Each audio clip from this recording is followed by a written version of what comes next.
the moment you have all been waiting for. Game 1 of the EU FNCS Major 2 Grand Finals, and all the theory crafting, all the thoughts, everything goes out the window because now is the time to put everything to the test. And just like we thought we were going to see, Takata, a contested Grim Gates drop spot right out of the gates. No better place to start from what we've seen throughout this season. Grim Gate, one of the most powerful POIs, but also most popular and congested ones. Duos love dropping here. You do have the potential to get that dash medallion. Merstash Malabuka have won the drop here. They've gotten the best place to drop at with that top chest. So with 2 other duos contesting here, and even the potential third party from Tripper and Fredoxy, danger is awaiting them. Yeah, because of all those teams around the outskirts, you could see them in the mini-map. This is not going to be an easy fight or an easy situation for anybody at Grim Gates to be in, but neither is this over on the other side of the map, Mount Olympus, an almost triple, an almost quad contested drop that we've seen throughout the qualifiers up to this point. We're still seeing 3 teams directly there, a couple more on the outskirts. So for Queasy and Thomas, a lot of the struggles that they've had from the qualifiers to the semifinals, they need to be able to tighten up here. They need to be able to tighten up this weekend if they want to take home the AXA champion, which would be Thomas HD's first. I mean, great way of starting as well with that quick elim. Neither Queasy or Thomas have ever placed outside the top 10 in the second FNCS of the year. So if they can maintain that statistic, we should see them pull off quite a performance here today. CZB Nathan over at Grand Glacier, another duo contesting them, but so far no eliminations on the board. Yeah, CZB and Nathan were a team that you're so hyped up throughout all this process, you know, consistency out of this world. Unfortunately, just unable to really get that win through the 10 matches of the win and you're in situation, which happened on Friday and Saturday of the semifinals. But you know how good they can be in a consistency style format. If they can channel all that here in this weekend, we could definitely see them at the top of the list to end the day. Scrapped and Skrill now maintaining the higher position here at the Grand Glacier, so they do have the advantage in terms of vision and potential opportunities to take some shots at CZB and his duo when they start rotating. But you can see, even though they want to maintain this position, they're still making use of their time by farming up, getting those materials and everything they need to continue on to the late game. I've seen a lot of like slow action right out of the gates. It wasn't until maybe Zone 5, the most common and consistent zone, where Storm Surge would turn on, activate, and really cause a lot of carnage around the lobby. Sometimes in some of those lobbies, it was earlier in Zone 4, and that's why you see Noms, you see Cringe. They're trying to go after their opponents, get the early damage, especially since they already have the first of these 2 eliminations. So it's just about sealing the deal, finishing the job as he takes down Twin Cringe. Another great way to start it, but be careful. Engagements like these that could take much longer. The build fight has already broken out, and the pursuit is what's going to continue here unless... Yeah, it actually looks like it might just be a full-on disengagement here. Dexy is not going to be pursuing them, as they were the ones that were kind of boxed up in that build fight. Yeah, you're saying a lot of these early game disengages coming out. They're just getting a couple shots for Storm Surge, and they want to make sure that they play the full game out and not bite off more than they could chew at any moment. Marco, Asa, they just separate their opponent. They already had their first elimination. That looks like Vocal and Vortexers are down and out of this game. Another box fight here on the edge of the underworld.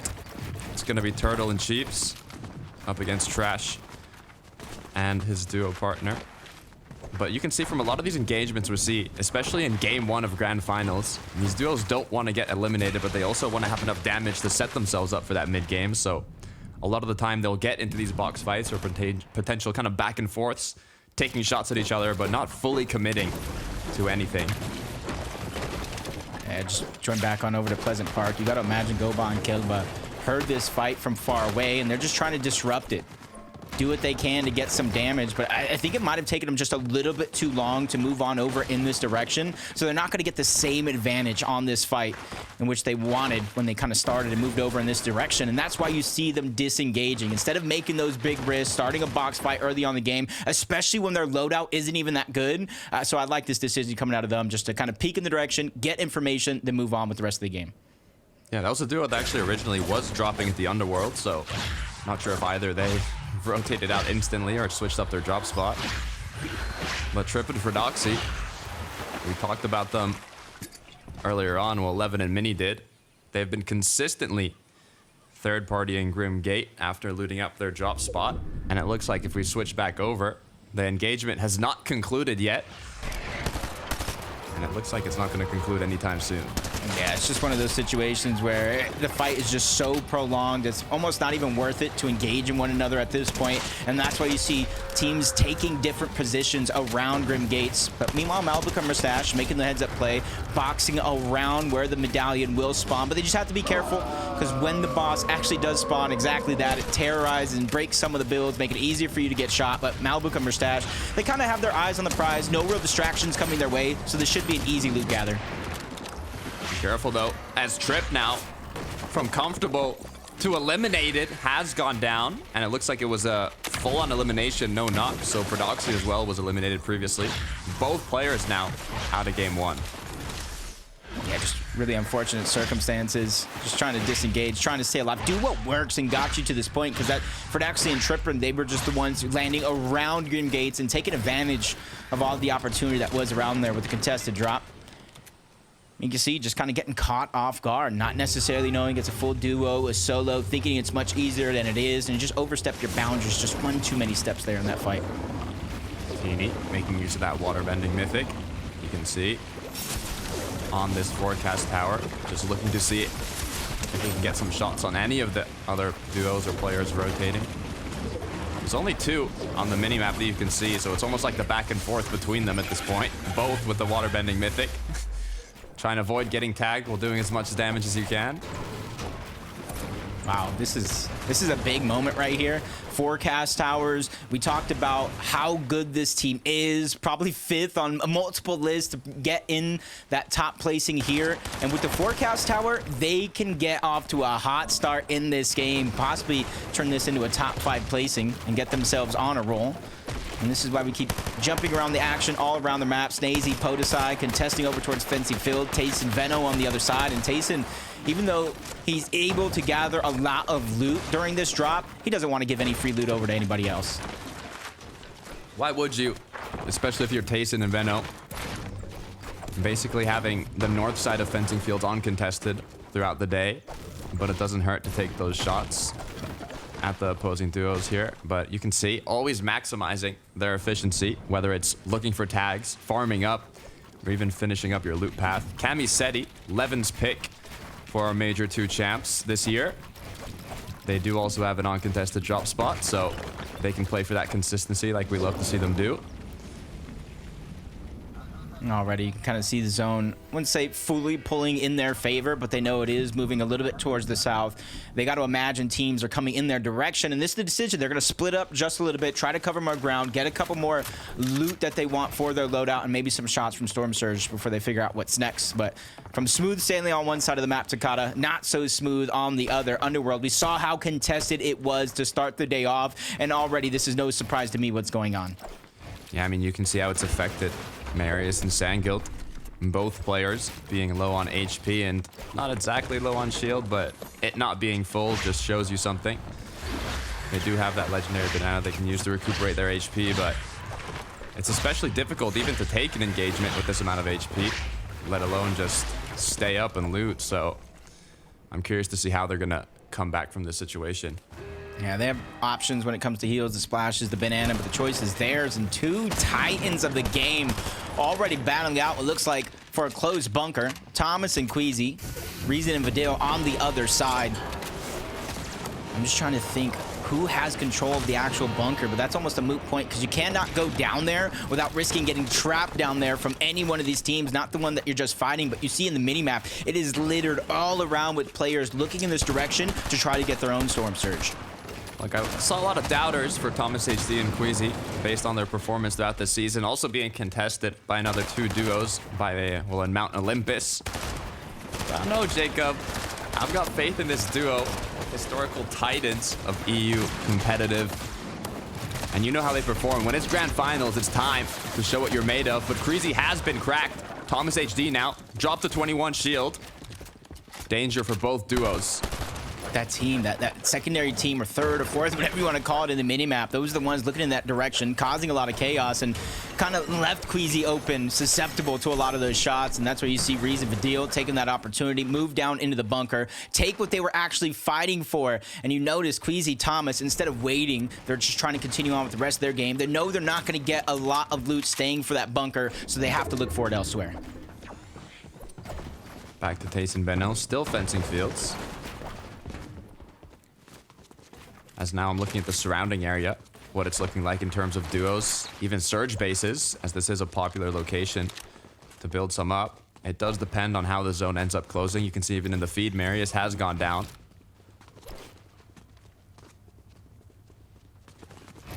You can kind of see this is one of those situations that I think might benefit Venno and Tayson just a little bit. The zone moving in this direction. They don't have to go on the hunt for Surge. There is a team nearby, and eventually, if they pick that right spot, you were talking about those Surge towers, there'll be so many more other teams moving on in this direction. As you look on board, Yanis Flixie, top 5, or I should say top 16 in that last major. You might be looking at them to get top 5. You're seeing the Wings of Icarus coming out. Something that you don't see very, very often, but you're seeing some teams begin to utilize it more and more and more, being able to cancel bounce. You cover so much distance. And Takata, this is just without the Flowberry and the Flowberry Fizz effect, because if you combine those two, you cover even more distance to try to get towards the zone. So even though there's not a ton of mobility in this season, sometimes it just takes a little bit of thinking outside of the box.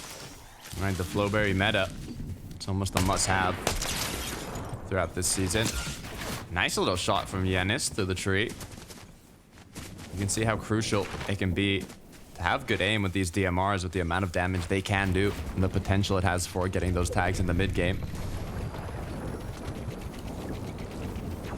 And this is something I think Yanis and Flixie have to do. Instead of getting contested like Sky and Scroll that they did throughout the semifinals, they're uncontested. They're not going to get the same damage numbers to start the game off like they have almost all of last weekend. So them, just like many other teams, are going to have to kind of set up in one of these spots, whether it's Surge Tower or not, maybe even split up to try to cover more ground and get your Surge that way. Comeback and Blaha, you see them just trying to continue to move forward from one spot to the next. They get themselves a spot just inside of the zone, but you can notice that they're still above the mountaintop, trying to give them as much elevation and as much line of sight as possible. Still 80 players up as well. It's a stacked lobby. Storm Surge will be taking here, but you can see as soon as Rift Island spawns, and Alexado ready to capitalize on that, capture the flag, and now put themselves in a position to not only get tags, but also have an open rotate for further zones. For me, the Rift Island moving all the way south in this direction is at least a hint. It's a little bit of an indicator of where the next couple of zones are going to go, depending on where this next fourth zone closes. It usually does move away from Rift Island. So you see teams like Andalex and Sato, Cami and Seti just on the right, that they are positioned close by. They start to think, they start to try to be proactive, and you got to think, where are you going to start to rotate from next? Because you got to do it a little bit sooner than later, because all those teams moving in from the north will start to crowd that area. You can see here, edge of zone. How many duos are kind of stacked up, both in and out, as now Storm Surge threshold appears on the screen for these players, letting them know how much more damage they might have to do, or if they're safe for the meantime. Teeny, even though he is safe, you can never have enough Storm Surge, so we'll continue looking for those shots. Trying to see, they rotated all the way towards the south. Again, you're seeing the Wings of Icarus come out. And for a team like Queasy and Thomas, this has been adaptation on the fly. You know as well as I do, throughout the entire qualification process, semifinals or not, they have taken a long time to rotate out of zone. And it costed them dearly as soon as they got in towards zone. So I like picking up the Wings, take less time while you are in zone, and then finally reach it. You could swap those out at a moment's notice for a much better position on the map. I'm looking here at Benno and Tayson, and they're only 49 above, but to be fair, if you look at the amount of duos surrounding them, there should be options here for tags, maybe even getting up close and personal, yeah, to this engagement that's going on in front of them.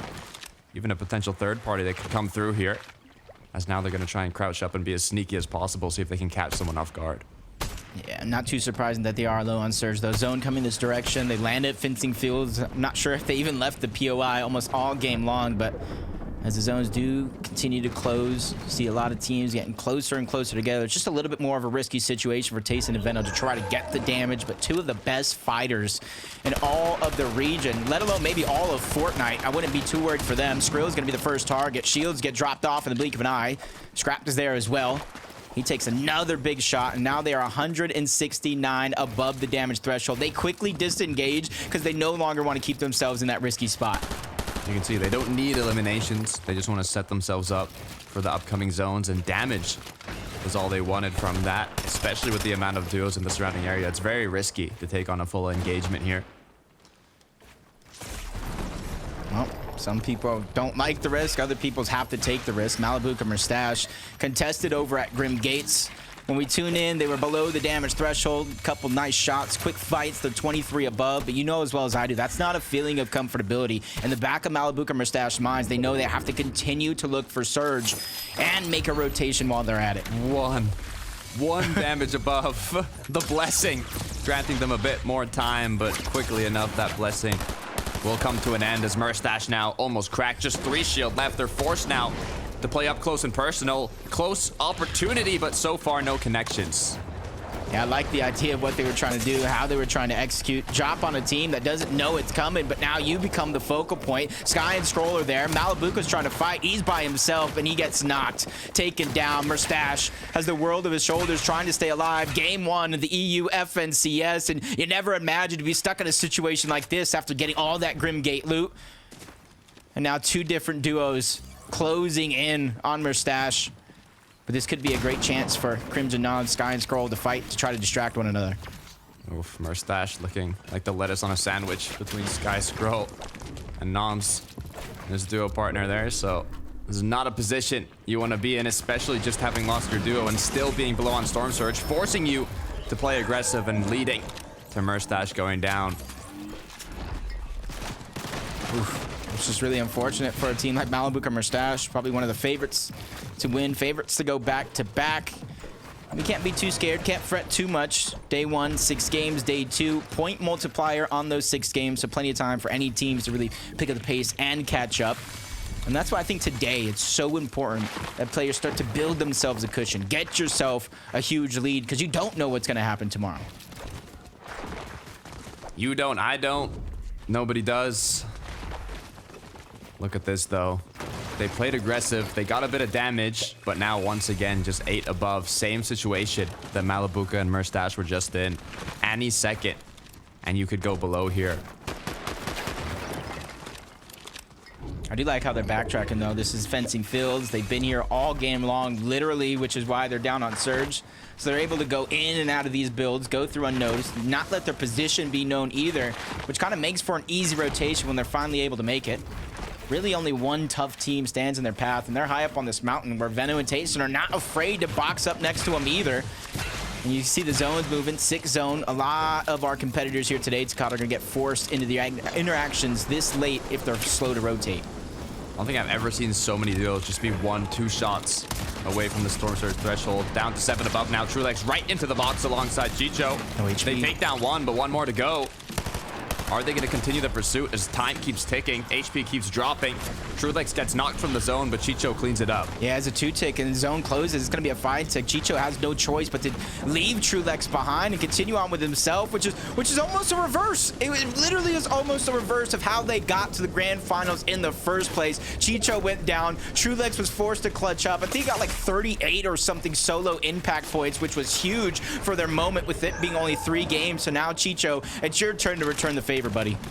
Be careful, though. There was a duo. If they were just turned around looking, could have been a free pickup onto Chicho, but now he's got it into zone, making a lot of boxes here to show that he's not low on materials, even though he is. Will he get time to pop the medkit, though? It's just unfortunate because he has to use all these materials just to stay alive, but the more he uses, the more he's putting himself in a situation to have to get some sort of elimination. Gets out of the focus of one team, right into the focus of another team. He just needs some chance to breathe here and get that med kit off. He has 8 points, those 2 eliminations. One team, Takata, needs to go down, and then placement points will start to come in. Take a look at what Tammy and Seti have been doing. Oh, Pink. Uh-oh. Gets knocked down. Quick combo of the water bending plus Seti taking shots. I don't know if Vico is going to be still up as a solo, but either way, not a position you want to be in. I believe both players did get eliminated, so they're out of game one, but Snazy Podosai, 161 above, actually looking quite strong. You know, I was talking to a lot of people, both NA, EU, talking about these wings, talking about how fabulous they are from rotation, and nobody really used them. You know as well as I do, very few teams really use them at all. Now we're seeing them as a huge focal point of a lot of people's rotation strategy, especially here into the end game, where you need to cover those short distances in one quick burst. Once again, taking a look at Benno Tayson. They've been kind of on that borderline threshold of being above Surge this whole part of the game, basically. But so far, they've been doing it well. Queasy Thomas are actually going to be the duo that's close to them. As they'll continue just looking for these shots. But it's basically just getting yourself in a position where you can play this late game out with still a good amount of loot. Materials have been used to try and find these tags, but all it really takes is one refresh in the late game and then you're back in business. Yeah, it almost feels like Benno and Taysom right now are just taking things so slow. They're letting the game kind of play out one and probably do the same thing in game two, and once they get a feel of how the entire lobby is playing, I expect them to come online just a little bit more. Thomas and Queasy changing things up drastically. 4 eliminations up until this point. Have to be feeling good when it comes to that Storm Surge, but a max pull for them and a couple other players in the lobby, which isn't going to be hard for them to cover that distance. You see the wings yet again coming out, which makes rotations like this, and you see how many other teams they now have just bypassed on this rotation and gained priority over. It's what you love to see. I mean, Queasy's 2 of Queasy's 3 FNCS titles have come in the second FNCS of the year. So now that we're here once again, it might just be time for Queasy and Thomas HD to pop off. But I don't want to speak too soon. This is the first match. It's 2 days of competition, 6 matches each day, a total of 12. And the ones who look like they might potentially be able to hold height here, it's Cammy and Seti, which might be something a little different that we would have expected. But at the same time, they could just be looking for tags here, and they'll drop down later. You can see how good of a position this is, especially when you have that waterbending mythic capitalizing on all the players rotating in. My biggest worry for them is their materials. If somebody tries to battle for height, they won't be able to hold on to it. Podosai Snazy, they go down to Swizzy and Vanyak. Huge elimination for them. But knocking on the door right after is Queasy Thomas. He takes a huge shot, getting fought back, even knocked down by Vanyak and Swizzy. Teamwork is too strong coming out of them. And now Thomas, he's going to feel the pain. Vanyak ready to go in, but he quickly backtracks, reunite, not knowing to get too greedy in a situation like this in the endgame. Looking so strong from 4 elims to both players being up and healthy to now Thomas HD cracked. 75 effective HP and shield, 0 builds, and just 6 minis to recuperate what he's lost.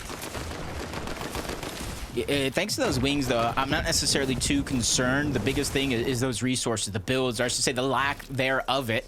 Here's both Vanyak and Swizzy rotate on out. No, he's in a much safer position for now, but how safe can you really be without materials? Even if you rotate out of the spot, you got to find a way to catch yourself one way or another.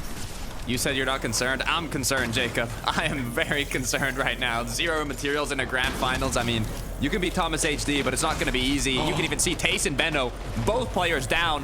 Maybe hold my thought, though. Thomas, with another elim, now dropped to 25 HP. Still no shield to work with, as he's just playing the back end of zone here, trying to scavenge as many placement points as possible. Yeah, another elimination. He was the one who actually took down Venno. Wings keeping him alive. Up layer, down layer. Zone's going to pull back, and he found the perfect crevice to try to stay alive, but he has to watch out. Risk and Svi rotating on by right next to him, but I don't think they or anybody else have noticed Thomas up to this point.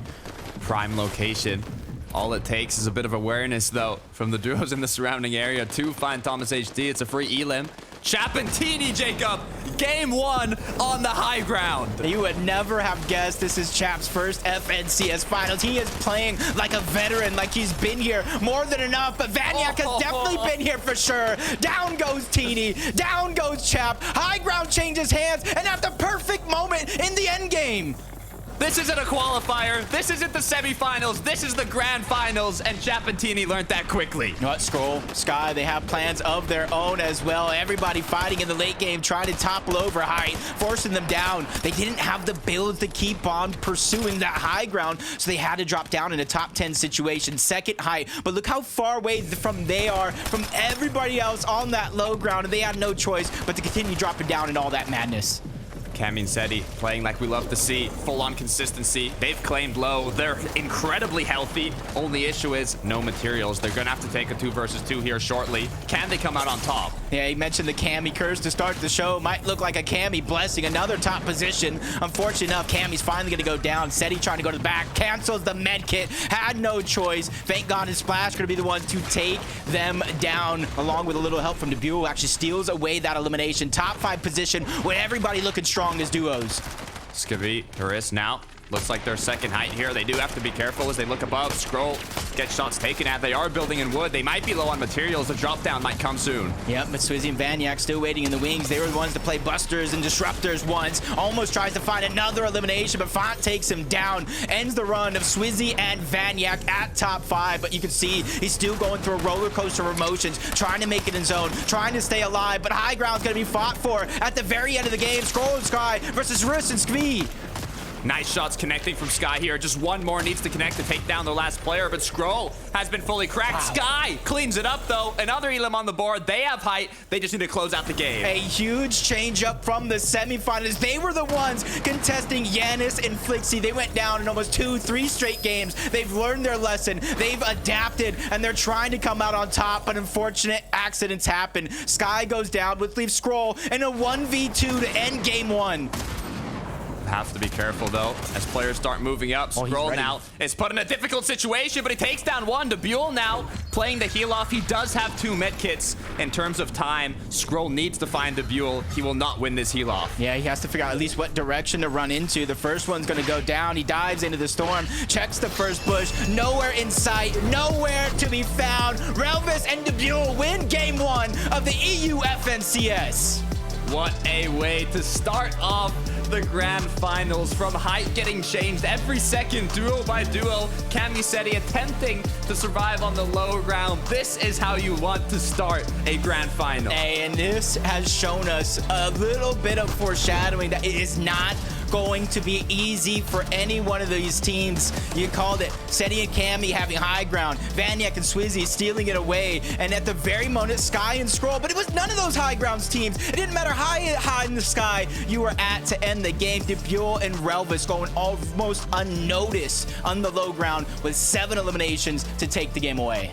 I mean, they showed the chemistry. It's what led them to those final moments. You had Titans going down before that. Tace and Venno, Thomas HD, Queasy, but the high ground ruled strong. Jacob, so much just happened in that game. I need some people to help us out. So, Frankie, what did we miss?